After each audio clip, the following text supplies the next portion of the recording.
नमस्कार। आज देश की तमाम फटाफट खबरों में आपका स्वागत है। जलवायु परिवर्तन कार्यकर्ता ग्रेटा थनबर्ग के खिलाफ दिल्ली पुलिस ने एफआईआर दर्ज की है। इसके बाद ट्वीट कर उन्होंने कहा कि कोई भी धमकी मुझे डिगा नहीं सकती। मैं अब भी किसानों के शांतिपूर्ण विरोध प्रदर्शन का समर्थन करती हूं। उनके भड़काऊ ट्वीट को लेकर दिल्ली पुलिस ने उनके खिलाफ धारा 153A 120B के तहत एफआईआर दर्ज की है। स्वीडन की ग्रेटा थनबर्ग ने गुरुवार को ट्वीट कर कहा कि मैं अभी भी किसानों के साथ खड़ी और उनके शांतिपूर्ण विरोध प्रदर्शन का समर्थन करती हूँ। नफरत, धमकी या मानवाधिकारों के उल्लंघन की किसी भी कोशिश से यह नहीं बदलेगा। वहीं दिल्ली पुलिस ने उनके खिलाफ कई ट्वीट्स पर संज्ञान लिया। उन्हें भड़काऊ करार दिया जा रहा है। लोकसभा अध्यक्ष ओम बिरला को 10 विपक्षी पार्टियों के सांसदों ने गुरुवार को पत्र लिखकर कहा कि गाजीपुर बॉर्डर पर हालात भारत पाकिस्तान सीमा जैसे हैं और किसानों की स्थिति जेल के कैदियों जैसी है। शिरोमणि अकाली दल, द्रमुक, एनसीपी और तृणमूल कांग्रेस समेत इन पार्टियों के 15 सांसद को गाजीपुर बॉर्डर पर प्रदर्शनकारी किसानों से मिलने गए थे, पर वे किसानों से नहीं मिल सके। आंदोलन कर रहे किसानों से मिलने पहुंचे 10 विपक्षी दलों के 15 सांसदों को बेरंग लौटना पड़ा। गुरुवार को गाजीपुर में किसानों से मिलने गए सांसदों की टीम का हिस्सा रही हरसिमरत कौर बादल ने कहा कि 13 लेयर की बैरिकेडिंग उन्होंने हिंदुस्तान में पाकिस्तान बॉर्डर पर भी नहीं देखी। सरकारी विभाग, राज्य सरकार और पब्लिक अथॉरिटी द्वारा अपील दायर करने में अक्सर हो रही देरी पर सुप्रीम कोर्ट ने कड़ा रुख अख्तियार करते हुए एक मामले में केंद्र सरकार पर 1 लाख रुपए का जुर्माना किया है। अदालत ने कहा कि हमारे लगातार कहने के बावजूद ऐसा लगता है कि उनके कानों में जू नहीं रेंग रही है। जस्टिस संजय किशन कौल, जस्टिस दिनेश माहेश्वरी और जस्टिस ऋषिकेश राय की पीठ में केंद्र सरकार के इस रवैये पर नाराजगी जताते हुए कहा कि हम लगातार सरकारी विभाग, राज्य सरकार और पब्लिक अथॉरिटी से ये कहते आए हैं कि अपील समय सीमा के अंदर दाखिल होनी चाहिए। बावजूद इसके इसमें कोई सुधार देखने को नहीं मिल रहा है। किसान आंदोलन पर क्रिकेटर सचिन तेंदुलकर के ट्वीट से नाराज काफी संख्या में केरलवासी अब टेनिस खिलाड़ी मारिया शारापोवा के सोशल मीडिया पेज का रुख कर रहे हैं। 2015 में इसी रूसी खिलाड़ी की आलोचना करने को लेकर खेद प्रकट करते नजर आ रहे हैं। दरअसल लोगों ने शारापोवा द्वारा तेंदुलकर के बारे में एक इंटरव्यू में अनभिज्ञता जताने पर रूसी टेनिस खिलाड़ी की आलोचना की थी। अधिकतर संदेशों में पिछली आलोचनात्मक टिप्पणी के लिए खेद जताया जा रहा है और तेंदुलकर की आलोचना की जा रही है। वहीं कुछ लोग शारापोवा के कोरोना वायरस महामारी कम होने पर भगवान के अपने देश केरल की यात्रा करने और मशहूर त्रिशूर पूरम में शामिल होने का भी न्योता भी दे रहे हैं। केंद्र सरकार ने नियमों का उल्लंघन के चलते 201 संस्थानों को बंद कर दिया है। इन संस्थानों को सामाजिक न्याय अधिकारिता मंत्रालय द्वारा फंड मुहैया कराया जाता था। सामाजिक न्याय और अधिकारिता विभाग के सचिव आर सुब्रमण्यम ने कहा कि मंत्रालय द्वारा आर्थिक मदद हासिल कर रहे सभी संस्थानों का प्रत्यक्ष निरीक्षण किया गया और इसमें पाया गया कि 280 संस्थानों में गड़बड़ी थी या फिर संचालित नहीं हो रहे थे, लेकिन ये सभी सरकार से अनुदान ले रहे थे।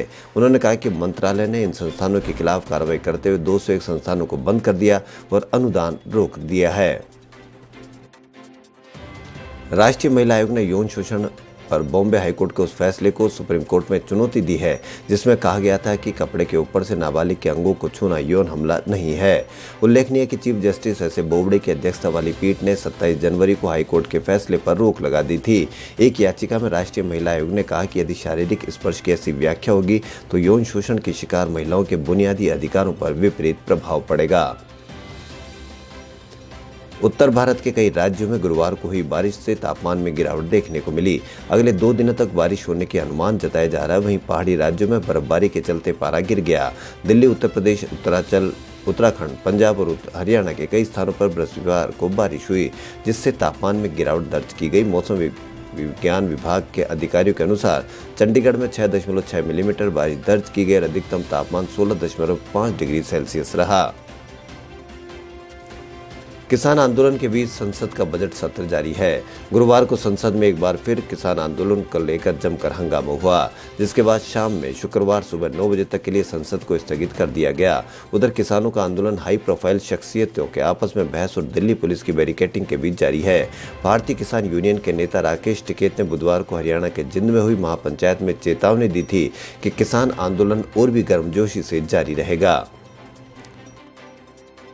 केंद्र सरकार ने बृहस्पतिवार को उच्चतम न्यायालय से कहा कि तमिलनाडु के राज्यपाल का मानना है कि राजीव गांधी हत्याकांड में उम्र कैद की सजा काट रहे एजी पैरा रिवलन की सजा की अवधि घटाने के लिए राज्य सरकार द्वारा 2018 में की गई सिफारिश पर विचार करने के लिए राष्ट्रपति सक्षम प्राधिकार है। केंद्र सरकार ने कहा कि राज्यपाल बनवारी लाल पुरोहित ने रिकॉर्ड में शामिल किए गए सभी तथ्यों और दस्तावेजों पर गौर करने के बाद यह फैसला लिया है कि एक हलफनामे में केंद्रीय गृह मंत्रालय ने कहा कि केंद्र सरकार को मिले प्रस्ताव पर कानून के तहत कार्य किया जाएगा।